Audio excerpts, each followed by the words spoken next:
김건호 원장입니다. 오늘은 카페 회원분이 신청하신 작품을 해설해 드리겠습니다. 스마일 어게인 세븐님이 신청하셨죠.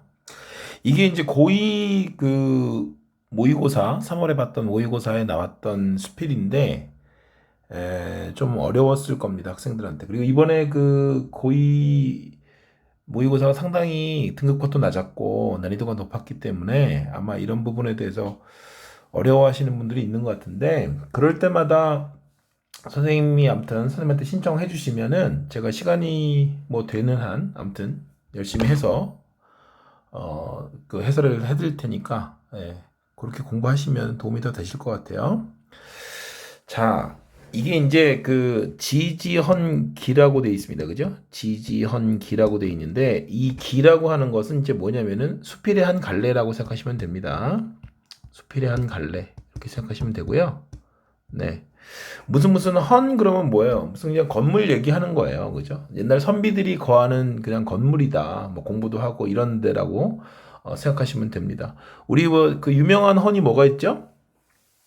신사임당이, 그죠? 네, 어린 율곡을 데리고 사셨던 오죽헌, 강릉에 있는 그런 거라고 생각하시면 되죠. 근데 여기에다가 여기 지금 맨 밑에 보면은 여기에 이제 기한다 이렇게 돼 있거든요. 뭐뭐에 정묘년 3월 10일에 기한다 이렇게 돼 있는데, 어떤 자기가 살고 있는 건물이라든가 그런 거에 대해서 어떤 정신적인 뜻을 담아가지고 이름을 붙이는 경우가 많았어요. 그래서 그런 것에 대해서 이제 글을 남기게 되는데, 그런 것들이 이제 하나의 전통이 된 거죠. 굉장히 멋스럽기도 하고, 그런 건물에 이름을 붙임으로써 자기의 어떤 마음 자세를 바로잡기도 하고, 그랬던 것 같습니다. 자기의 가치관 이런 것들을 다른 사람한테 보이기도 하고 그랬던 것 같은데, 좋은 작품이죠. 자, 그러면 여기서 이제 지지라고 하는 것이 뭐냐? 지지는 이제 그야말로 이게 그칠 지자예요. 그래서 그친다는 건데, 내용이 이제 여기 이렇게 구조화가 되어 있습니다. 제가 밑에 구조화를 시켜놨어요.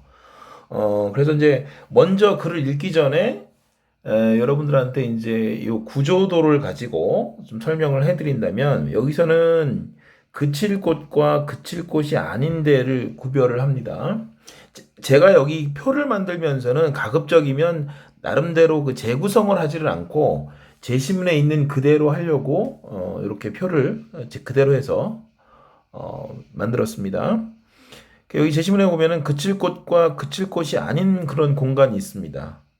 물론 여기가 그칠 곳이 긍정적인 곳이죠. 그러니까 내가 있어야 될 곳이 바로 그칠 곳이고, 내가 있어서는 안 되는 곳이 그칠 곳이 아닌 데를 얘기하는 겁니다. 그래서 예를 들어서 호랑이하고 표범이라든가 고라니와 사슴, 교룡 같은 이런 동물들, 물론 교룡은 상상 속 동물이지만 뭐 다 포함해서 이 동물들은 어디에 있어야 되냐면 늪, 못, 연못이죠. 그 다음에 굴 이런 데 있어야 됩니다. 그런데 만약에 얘네들이 성시에 나와 있다면, 여기 성시는 인간들이 있는 곳이니까, 그러면 거기서 이제 피해를 당하게 되고 또 사람들도 해칠 수도 있고 하니까 여기는 그칠 곳이 아닌 데다, 이렇게 좀 정의를 하고 있는 거죠. 근데 이제 이런 식의 구도로 글이 흘러가면은 뭐 틀림없이 이거는 누구 얘기를 하려고 그러냐면 사람 얘기를 하려고 그러는 거거든요. 문학 작품은 여러분 어떤 경우에도 사람 얘기를 하려고 그러는 거지 그 동물 자체에 대한 얘기를 하려고 그러는 경우는 없습니다.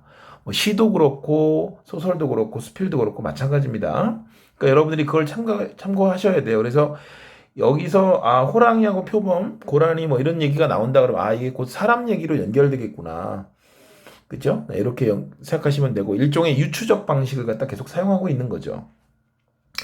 자, 여기서 이제 서술자가 나오는데, 서술자는 여기서 나라고 하는 사람이죠. 그렇죠? 네, 그래서 요 수필의 서술자는 작가니까 곧, 네, 그래서 이 서술자가 뭐라고 얘기하냐면 자기가 그칠 곳은 성시라는 거죠. 그리고 명예와 이익을 탐하는 데 있으면 안 된다, 이렇게 주장을 하는 겁니다. 그러니까 호랑이와 표범 이런 동물들이 그쳐야 될 곳과 그칠 곳이 아닌 데가 있고, 사람인 서술자가 있어야 될 곳, 그쳐야 될 곳과 그치지 않을 때가 있는데, 그걸 이렇게 구분해 놓은 겁니다. 자, 그랬더니 이제 여기서 어떤 이가 의문을 제기하는 거예요. 의문을 제기하죠. 왜냐하면 이제 뭐냐면, 야, 너가 만약에 그렇게 사람들이 싫고 말이야. 네가 거만해갖고 사람들하고 이렇게 합할 줄 모른다 이런 식으로 나오는데 그러면은 당연히 네가 있어야 할 건 사람을 피해서 살림이나 궁곡에 있어야 되지 않냐. 그런 골짜기에 있어야 되지 않냐. 왜 넌 성시의 가운데에 있느냐. 이렇게 지금 비판을 한 겁니다. 이 비판의 내용이 이번에 이제 문제로도 하나 나왔으니까, 그죠? 어떤 이는 뭘 비판한다고요?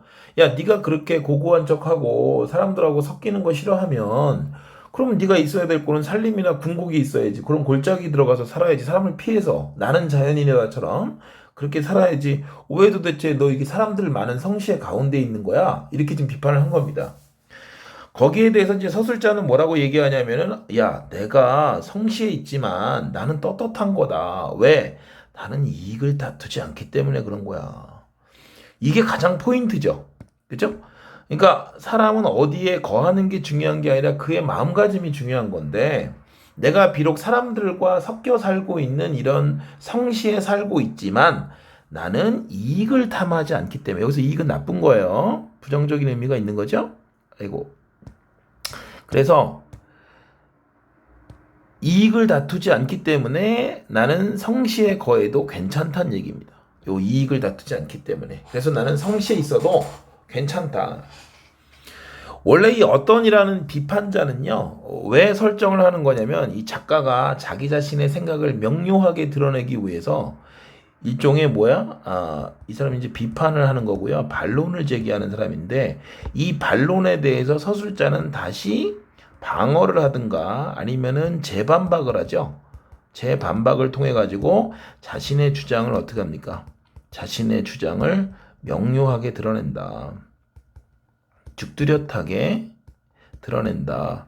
이렇게 정리하시면 되겠습니다. 그래서 이규보에는 그렇게 비판하는 사람들이 많아요. 그러니까 이 어떤 이는 이렇게도 얘기할 수 있는데 어떤 이는 보통 사람들의 생각이다. 보통 일반적인 사람들이 생각하는 걸 통념이라고 그러잖아요. 이 일반적인 통념을 의미하는 거다. 야, 근데 네가 그렇게 세상 사람들 싫어하는데 왜 도대체 이렇게 사람들 많은데 살아? 이렇게 보통 사람들은 의문을 제기하잖아요. 그거에 대해서 이 서술자인 나는 그거와는 뭔가 다른 그 통념에 대해서 반박을 해서 자기의 어떤 그 창의적인 사고 이런 것들을 이제 보여주고 싶어 하는 거죠. 글 쓰는 사람들은 어쨌든 다른 보통 사람들보다는 생각이 깊을 것이고, 그 다음에 자기의 어떤 글을, 그죠? 통해서 자기를 드러내고 싶은데, 그럼 뭔가 세상 사람들과 생각이 달라야 되지 않겠습니까? 그래서 이제 이렇게, 어떤 일을 설정해서 반박을 하는 거다. 이렇게 이해하시면 되겠고요. 이 구도가 이렇게 해서 명확하게 먼저 머릿속에다가 넣으시면은, 그죠? 이해하기가 쉽겠죠, 아무래도. 자, 그럼 본문 한번 읽어보겠습니다. 네. 요거 좀 지저분하니까 네, 지우고요. 자, 시작하겠습니다. 자, 이른바 지지라는 것은 능히 그 그칠 곳을 알아서 그치는 것이니 그칠 곳을 알아서 그치는 것이니 그칠 곳이 아닌데 그치면, 그래서 이건 부정적인 거죠. 그칠 곳이 아닌데 그치면은 그 그침은 그칠 곳에 그친 것이 아니다. 또 호랑이와 표범, 고라니와 사슴, 교룡은 늪과 못이나 굴에 있어야 그칠 곳을 알아서 그친 것인데, 그럼 여기서 이거 호랑이하고 표범, 고라니한테는 늪과 못이나 굴이 그칠 곳인 겁니다. 이게 그칠 곳인 거고요. 가령 본고장을 떠나서 혼잡한 성시 가운데 이 성시는 부정적인 거죠. 그친다면 사람들이 재앙으로 여기고 따라서 해칠 것은 필요한 일이다. 분명하다는 얘기죠. 그래서 여기서 나는 세상에 있어서 거만스러워 남과 합하는 일이 적다. 그래서 길들여진 물건이 아니라는 거죠. 자기는 세상 사람들과 섞이는 게 싫다는 거예요. 물론 정신적으로 그렇다는 얘기입니다. 그렇죠? 네. 그래서 살기는 사람들과 섞여 살지만 자기는 거만하기 때문에 정신적으로 고결하다는 얘기를 이렇게 표현한 거예요. 그래서 남과 합하는 일이 적으니 길들여진 물건이 아니다. 만일 다른 사람들과 함께 나가고 나란히 달려서 명리의 지경에 그치게 된다면, 이 명리는 당연히 부정적인 것이죠. 선생님 지금 파란색 하는 게 부정적인 시험입니다. 자, 그 명리의 지경에 그치게 된다면 이는 호랑이와 표범, 고라니와 사슴, 교룡이 성시에 그친 것과 무엇이 다르겠는가? 그래서 여기 호랑이한테 그 성시와 나한테 명리는 같은 거죠. 그렇죠? 그것은 내가 그칠 곳을 구하여 그치는 것이다. 그렇지 않으면 사람들이 재앙으로 여기고 따라서 해치는 자가 이를 것이다. 오케이. 자, 하였더니 어떤 이가 말하기를 자네와 말과 같이 한다면 살림이나 궁곡에 처하여 다른 사람들과 복잡하게 한 곳에 있지 않은 연후에야 그쳤다고 할 수가 있다. 그칠 곳에 그쳤다고 할 수가 있다. 어떤 이는 뭐 하는 사람이야? 비판자죠.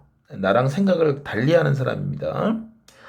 자, 그래서 살림이나 궁곡에 처해야 되지 않냐, 네가 볼 때는. 그런데 이제 자네가 그친 곳은 성시의 가운데인데 오히려 그칠 곳에 그쳤다고 해서 호랑이와 표범, 고라니와 사슴, 교룡이 늪과 못이나 굴에 처하는 것에 비유하는 건 뭐냐 이거야. 그러니까 이 사람이 볼 때는 성시의 가운데가 부정적인 공간인 거예요. 이 어떤 이가 생각할 때는. 그리고 이 사람이 생각할 때는 어떤 이가 생각할 때입니다. 이거 어떤 이가 생각할 때는 살림이나 궁곡에 처하는 게 긍정적이다 이렇게 보는 거죠. 이 사람이 볼 때는. 그렇죠? 그런데 여기서 이제 내가 제 반박이 있습니다. 그렇죠? 반박이 있는데 뭐라 그래? 벌레와 짐승이 늪과 못이나 굴에 처하는 것과 사람이 성시에 처하는 것은 역시 각각 그 그침에 떳떳하다 그래서 떳떳하다 그랬습니다. 그러니까 벌레와 짐승이 늪과 못이나 굴에 처하는 거하고 사람이 성시에 처하는 거는 떳떳한 것이다. 둘 다 긍정적인 거예요. 이 서술자에 의하면. 가령 사람이 늪과 못에 엎드리고 굴에 들어간다면 역시 호랑이와 표범, 고라니와 사슴, 교룡이 성시에 들어간 것 같다. 그러니까 글쓴이가 볼 때는 늪과 못 그다음에 굴은요 부정적인 그죠 공간이 되는 거고요. 이건 마치 동물들한테 있어서 성시와 마찬가지다 이렇게 말하고 있습니다. 그러니까 여기서 여러분 혼동하면 안 되는 것이 어떤 이한테는 이런 것들이 긍정부정이고 나한테 서술자한테는 이런 것들이 긍정부정이다. 선생님이 지금 빨간 거 하는 것이 분홍색으로 하는 것이 이제 긍정이고 이렇게 파란색으로 하는 건 부정이다 이거죠. 네. 자, 그래서 성시에 들어갈 것 같으니 독충이나 맹수가 또한 반드시 재앙으로 여기고 때를 지어 해칠 것이다. 사람이 사람을 피하여 벌레와 짐승에게 해를 당하는 일은 나는 참아하지 못한다. 즉 뭐냐면 내가 성시에 처하는 것은 떳떳한 것이다. 이렇게 말하고 있는 겁니다. 또 사람이 사람을 꺼리어 해치기를 꾀하는 것은 성시가 좁아서 같이 처하는 것에 인색해서가 아니라 그죠? 성시가 좁기 때문에 사람들이 싸우는 게 아니란 얘기죠. 그 구하는 것이 뭐를 다투기 때문이다? 이익을 다투기 때문이다. 이게 제일 나쁜 시어죠. 제일 나쁜 단어입니다. 어휘입니다. 네. 이 시간이니까 자꾸 선생님이 습관적으로 시어라고 하는데 어쨌든 그 이익이 그죠? 네. 이익을 다투기 때문에 그래서 성시가 문제인 거지 성시라는 공간 자체가 문제가 있는 게 아니다. 사람들이 성시에서 이익을 다투기 때문에 문제다 이렇게 말하고 있는 겁니다. 진실로 사람들과 다투지 아니하며 비록 대낮에 내 상자 내가 나한테 있어서 그죠? 네, 내 상자를 훔쳐가는 자가 있더라도 피하고 보지 않는다면 사람이 성시에 처하는 것이 또한 호랑이와 표범, 고라니와 사슴, 교룡이 늪과 못이나 굴에 처하는 것 같다. 근데 어찌 해칠 수가 있겠냐 이거죠. 그러니까 여기서 내 상자라고 하는 거, 요 내 상자라고 하는 거는 내가 뭐야? I don't care예요. 내 거긴 한데 내 상자를 갖다가 훔쳐가는 자가 있더라도 그거에 괴념치 않아. 신경 쓰지 않는다는 거죠. 그러니까 내 이익을 뺏어가는 사람이 있다 하더라도 내가 그걸 신경 쓰지 않는다면 상관없다 그런 얘기죠. 그쵸? 요 내 상자가 시험 문제에 나왔었죠. 니은으로 나왔었는데 나한테 이걸 뺏어가도 내가 그 마음의 상처를 안 입는 거예요. 내가 구애받지 않는 거란 말이죠. 그쵸? 네. 그러니까 내가 만약에 성시에서 사람들과 섞여 살아도 이런 마음 자세로 산다면 그게 어찌 해칠 자가 있겠느냐. 그래서 내가 거처를 이름한 건 되게 이러한 뜻이다. 그래서 내가 지금 거하는 곳을 지지헌이라고 한 거는 바로 내가 이 공간에 머물면서 이런 생각을 하기 위해서다. 그죠? 이런 생각을 가지면서 살고 있다는 그런 얘기다. 이런 얘기죠. 네, 그래서 여기 표로 이렇게 한번 선생님이 정리를 해놨는데 이렇게 정리하시면 이해가 되셨죠, 이제? 네. 자, 그러면 마치겠습니다. 스마일 어게인 세븐님 되셨죠? 네. 마치겠습니다.